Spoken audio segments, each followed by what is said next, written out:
Now, apparently, this is a place that, it's actually the basket of food in the eastern region. It provides a lot of food, but now, one thing you need to realize is that the food that is provided here, very nutritious food, ends up going into the markets and little goes onto the household level. So, and this actually causes the children to suffer with starvation, because the food, the nutritious food, usually goes to the market, is sold in the market, and little is given to the children. I need to tell you something. Do you know, as of June 2012, the Mbale Nutrition Clinic actually said it was built to accommodate 17 inpatients. But now it actually has over 35 who are admitted every week. Others pay weekly visits to the outpatient care center, where nurses monitor undernourished children's programs towards their target weight. Health workers are overwhelmed by the numbers of the young people needing urgent attention. To start with, who can tell me what malnutrition is? You look very intelligent. Malnutrition is when children are fed on a bad balanced diet. You all seem to agree that it's a bad balanced diet. Okay, so tell us, what is a bad balanced diet? Give us an example, Philip. It's a meal which does not contain all food values. All food values. Yes. Anybody else? A bad balanced diet is a diet which does not contain all food values, and it may lead to deficiency diseases such as kwashiorkor. Deficiency disease. Mr. Teacher, sir, Yes. please confirm, because me, I last studied, I think, some 30 years ago. Is this the correct answer? Yeah, according to the topic, we may take a bad balanced diet as a meal that may not have all the food nutrients that may enable these children to grow well. So, Which food yes, are supposed to be in this balanced diet? According to the diet, we must have proteins, we must have the carbohydrates, we must have the vitamins. So some of these foods that we are regarding as a bad balanced diet might not have those nutrients. Okay. Who knows the importance of having a good balanced diet to children? How, as you grow up, how does it help? Yes. Prevents deficiency diseases. Which are? Kwashiorkor, beriberi, scurvy, and rickets. Any other? You had an answer. Children grow when they are exercising enough. Oh, it helps children to grow when they're exercising enough. Yes, what was your answer? It enables children to grow physically fit. Physically fit, if you have a balanced diet. Okay. Can I ask you a question? You said physically fit. What do you mean by physically fit? Having 2 feet? Having a big foot? What do you mean when you say children to grow physically fit? You become strong. You become and be resistant to some deficiency diseases. Okay. So have you seen some children in your home or your village who are malnourished? What do they look like? They look like people who have AIDS. They look like people who have. How do you know somebody has AIDS? They have loss of weight. Loss of weight. Yes. They be weak. Weak. What else? The skin rash. Tell us, what else? Somebody who's malnourished, what do they look like? Tell us, yes. Swollen belly. A swollen belly. They look to be young. They look to be young even when they are old. And you? What do they look like? Tell me. They have sunken eyes. Sunken eyes, like. So how does good feeding help these children in their growth? Good feeding helps me grow healthy, resistant to deficiency diseases such as kwashiorkor, marasmus. Okay. You become resistant to some deficiency diseases like rickets, scurvy, pellagra, and goiter. Anybody else? Yes, at the back there. I've not heard your beautiful voice. We stop and you get out. Okay, you tell us. Good feeding helps to prevent some deficiency diseases. Some. You tell us one you know. Rickets. Then help me understand what is rickets. What is rickets? Yes. A deficiency disease got by lack of vitamin D. vitamin D when you don't get enough. What happens if you don't get enough vitamin D? It affects the skeletal system. The skeletal system, your weak bones. Yes. Ah, good. Like we all know, a balanced diet is very essential. When you have the right mix of a balanced diet, it helps the child to grow, the child's growth and development. Yes. And actually, what a child eats, what a child drinks, helps the child in future as an adult. It also helps them in education. It helps them, their brains to understand well. They pass school very well. Do you agree with me? Yes. Yes. You agree? Huh? Yes. Okay. So, teacher, Having a balanced diet is something very good for a child because it helps a child to fully develop. When we talk of fully developing, is developing both physically, psychologically, and even mentally. A child who fixes on a good balanced diet performs well at school.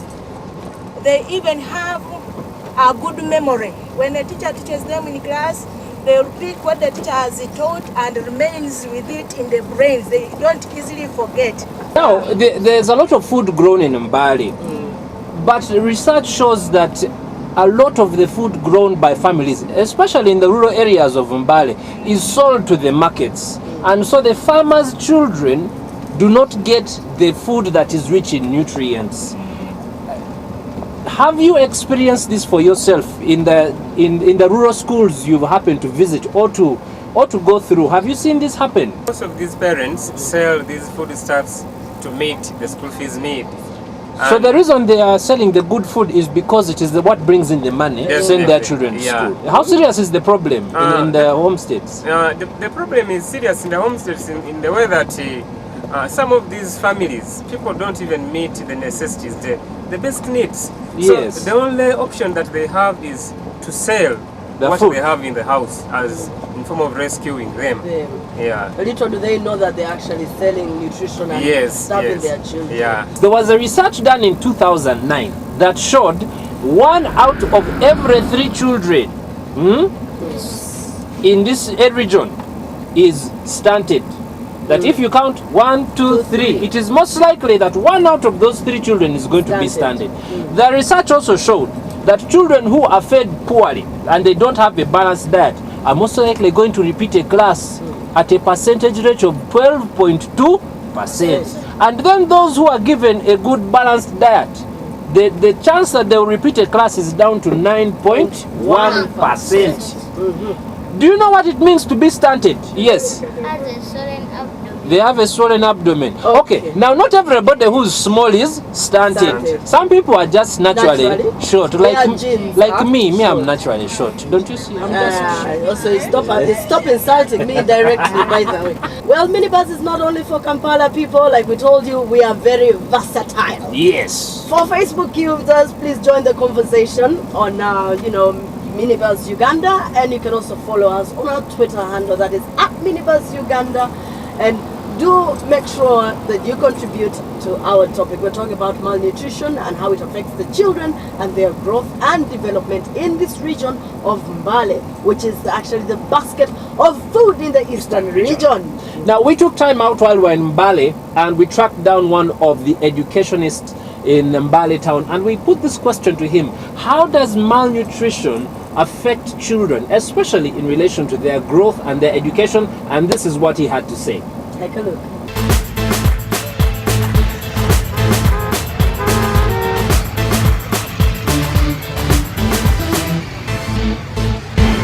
Children who are not fed well will not perform well in class. That is the first point. Point number 2, they will not develop well physically. They will have pot-belly stomachs. They will have, malnutritional diseases, plenty of them. So they need to be fed well to avoid these malnutritional diseases, to avoid poor academic performance in class. Sometimes we blame the teachers for not teaching, but because, for example, a child suffering from anemia, lack of iron, will not perform well because the brain is not receiving the required information. So nutrition encourages proper academic growth. Good nutrition encourages proper body growth. This region is very fertile, as you know. Irish potatoes are grown here, cassava, maize, matoke. But all this is taken to the market. So most of the homes are left without the food. They end up feeding on 1 meal a day. They end up having improper balanced diet. They don't give their children because what they have, they are taking to the market. So this is causing malnutrition in the homes. We have all the food that is required for a nutritious diet. We don't need to go for those expensive things. For instance, proteins, we can get them from beans, we can get carbohydrates from posho, cassava, we can get refugees from rice. I would advise them to go for our local grind maize. It is more nutritious than the sifted maize. Sifted maize is not nutritious. It may be sweet, it may be good, but it is lacking some nutritious value because they have removed the refugee part of it, the husks, that part which is needed. So I would advise that they go for the local ground maize. The local ground maize. Plus some dodo, which are very plenty in our villages here. We have greens, that is vitamins. We can get some proteins from beans, cowpeas, soya beans, such things. G-nuts are in plenty around here, but we are selling them. We can make a balanced diet. Make OD, get in G-nuts, mix it with the ricotta, get your posho. Already that's almost a balanced diet. Mr. Teacher, we want to find out what causes the food shortages in Mbale region. Yet it actually has a lot of food. I can say that because of poverty, people sell the food to have some money in their pockets. To me, what he has said maybe add on that. People sell food to add on, to get other necessities in the home. Like now, education is very expensive. To bring a child in a school like Mbale Tower, you need a lot of money. And you may not be having one child. You may have other children in tertiary institutions, universities, which has turned up to be very expensive for parents. And these parents don't earn a lot of money. They don't have jobs. Their only source of income is in farming, whereby they sell the very food to meet other needs of the home. I want you to actually, now you're a future leader, you're an MP, you're a future leader. Tell me, children, what should we do? What solution? What do you think we can do to put a stop to malnutrition? What should we do? Yes? Any suggestions? Yes. Advising the community members to use modern scientific methods of farming. Modern scientific methods. Yes. Irrigation farming. Yes? Applying fertilizers. Applying fertilizers. We shall stop malnutrition in children. You grow crops. To grow. And then how will they, we are still talking about the children not being able to get this food, yes? We should educate some parents about malnutrition, which may lead to some deficient diseases. Oh, sensitizing the parents. Very good. Very, very. Oh, God, Yes, wonderful answer, wonderful Sensitize answer. the parents, yes? Future leader, Mr. President. How do sir. we solve this problem? Yes. By growing some crops that grow and feed the children. And You feed grow the some crops, children. a special garden for the children. Yes? By providing some money to the community members in order to put up some businesses that can help them to meet their needs. Their And needs. provide Oh, them right. with Very their- good. Yes, very yes, good, yes, very yes. good. Wonderful, wonderful. Okay, one more. I think I'll need the solution from the teachers Yes. now. Yes. What should we do? Yeah, just as my children have said, I think one way of fighting against malnutrition in children is that most of the parents, because of the ignorance that they have, they sell crops which help the children grow well and get money. I think they should be sensitized, and they also educate them on which plants can be grown, that they sell them and then get money, and they have some plants that should be left for their children to be fed well. I think sensitization really will help them. Okay. Yes. So, apart from sensitizing the parents, Madam Teacher? Yeah, sensitization is the major issue on this case, whereby some parents have some other types of food which they give to the children, and it is not a balanced diet, and yet the varieties are there. Somebody may think of having meat or fish is the only way of feeding a child on a balanced diet. But even greens can do well There on a are child. other options. Yeah, there are other options. Let them grow food that is for selling, and then they spare other types of food for feeding on their children. And then they are taught on which types of food they are to feed their children.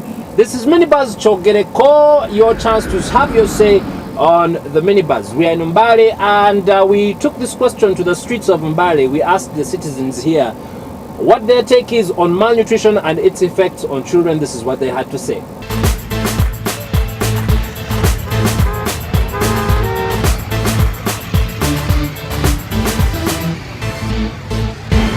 Mwana okulwala kwashako kyetaaga okumufidinga ku makya tomuwa mawulu. Ebukyera ku makya muwe ebyokyo ofumba nga caayi, kubanga teri caayi fumba buugi okole ki obumuwe. Bw'oba oyagala omwana okuba nti alya bulungi muwe obuugi.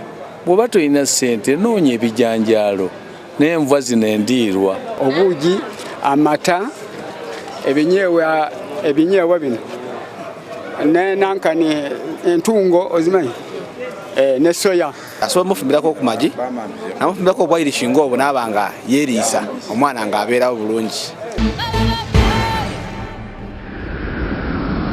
And growing. Now, the Bernard Van Leer Foundation, which fights for the rights of children all across the globe, has put a lot of initiative and energy into making sure that malnutrition is stamped out and that children are given the adequate opportunities to grow into strong and valuable citizens of their